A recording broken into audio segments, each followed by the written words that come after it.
ஆதியாகமம் 21:14 வரைக்கும் வாசிங்க.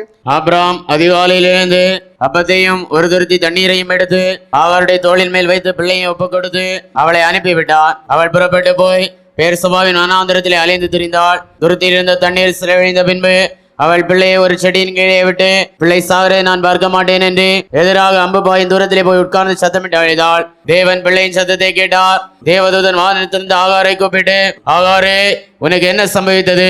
பயப்படாது. பிள்ளை இருக்கும் இடத்துல தேவன் அவன் சத்தத்தை கேட்டார். நீ எழுந்த பிள்ளையை எடுத்து அவனை அவன் கையினால் பிடித்துக் கொண்டு போ, அவனை பெரிய ஜாதியாக்குவேன் என்றார். தேவன் அவளுடைய கண்களை திறந்தார். அப்பொழுது அவள் ஒரு தண்ணீர் துறவை கண்டு போய் துருத்தியிலே தண்ணீர் நிரப்பி பிள்ளைக்கு குடிக்க கொடுத்தாள்.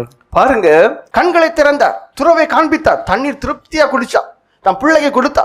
இன்னும் தேவைக்கு என்ன செய்தான்? துருத்தியில சேர்த்து வச்சா. பாருங்க, எதுக்கு அழுதா தெரியுமா? ஒரு மடக்கு தண்ணி தன் பிள்ளையை கொடுக்குறதுக்கு. அந்த தேவன் துறவையே காண்பித்து, நீ கொஞ்சம் போல எடுத்துட்டு போவாத, நான் ஐஸ்வர்ய சம்மனர், நீ என்கிட்ட எடுக்க எடுக்க குறைவே எனக்கு கிடையாது, நீ எவ்வளவு என்கிட்ட எடுத்துட்டு போ, எந்த ஆசிரியம் எடுத்துட்டு போ, திரும்பவும் எனக்கு அந்த ஆசிரியம் நிறைவாதான் இருக்கும். நான் அப்படிப்பட்ட தேவன். அப்போ நீங்க வீட்டுல ஒரு தரித்திரத்திற்காக ஒரு காரியத்துக்காக நீங்க ஜெபித்தால் கூட மீதுள்ள எல்லாவற்றையும் போக்குவார். அப்ப உங்களுக்கு வீட்டுல பாருங்க, பிள்ளைகளை படிக்க வைக்க முடியாம இருக்கலாம், பிள்ளைகளை கல்யாணம் பண்ணி கொடுக்க முடியாம இருக்கலாம், கடன் பாரங்கள் இருக்கலாம், உங்க தேவைகள், வீட்டுல ஆகார குறைவுகள் இருக்கலாம். அது எதுவாக இருந்துட்டு போட்டு வேத வசனத்தை விசுவாசிங்க. தண்ணீர் இல்லை, என்ன பண்ணுனா அழுதாள். அந்த கண்ணீரை பார்த்து தேவன் அவளுடைய கண்களை திறந்தார் என்று. நீங்க 4 பேர் உள்ள வீடு, 5 பேர் உள்ள வீடு, எல்லாரும் சேருங்க, சேர்ந்து பைபிள்ல இருக்கு, இருவர் ஒருமனப்பட்டிருந்தால். அப்போ அந்த காரியத்தை சொல்லி 5 பேரும் சேர்ந்து ஜெபம் பண்ணுங்க. தேவனுடைய இருதய ஆசையம், தரித்திரம் மாறும்.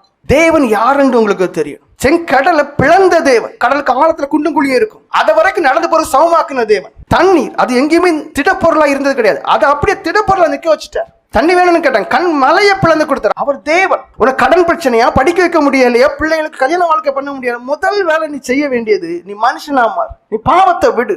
2வது காரியம், வீட்டுல எல்லாரும் சேர்ந்து அழுங்க, புலம்புங்க, கண்ணீர் வடிங்க. அடுத்த காரியம், செலவுகள் எல்லாம் குறைச்சி நேரமா உங்க நிலைமைக்கு ஏற்றபடி பிள்ளைங்களை பாருங்க, எல்லாம் நல்லபடியா நடக்கும். வாழ்க்கையில தேவன் ஆசீர்வதிக்கக்கூடியவரா இருக்கு. அவர் யாருன்னு உங்களுக்கு தெரியும். 84வது சங்கீதம் 6வது வசனம் வாசிங்க.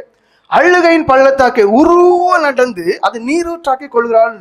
அழுகையின் பள்ளத்தாக்கை உருவ நடந்து அதை நீரூற்றாக்கி கொள்ளுகிறார்கள். பாருங்க, நீங்க அழுதாதான் நீரூற்று கிடைக்கும். இப்ப எனக்கு நீரூற்றுங்கிறது ஆசீர்வாதம் வேணும், செழிப்பு வேணும். அழ மட்டும் தான் விருப்பம் இல்ல. வேதம் சொல்லுது, அழுகையின் பள்ளத்தாக்கை உருவ நடந்து. என்ன கஷ்டமானாலும் சரி, இப்போ நீங்க அழ வேண்டும். இப்ப நீங்க தேவ சமூகத்துல காத்திருக்கோம். இப்ப நீங்க அழுது ஆண்டவரேன்னு கூப்பிட வேண்டும். ஏசாயா தீர்க்கதரிசன புஸ்தகம் 25வது அதிகாரம் 8வது வசனத்தை நீங்க வாசிப்பீர்கள். கண்ணீர் யாவையும் துடைப்பாருன்னு இருக்கு. நான் கண்ணீரே வடிக்க மாட்டேன், அது எனக்கு வெக்கமா இருக்குன்னு சொல்லிட்டு எனக்கு ஆசீர்வாதம் கிடைக்கல, ஆசீர்வாதம் கிடைக்கல. எப்படி கிடைக்கும்? கண்ணீர் வடிச்சாதானே கிடைக்கும்.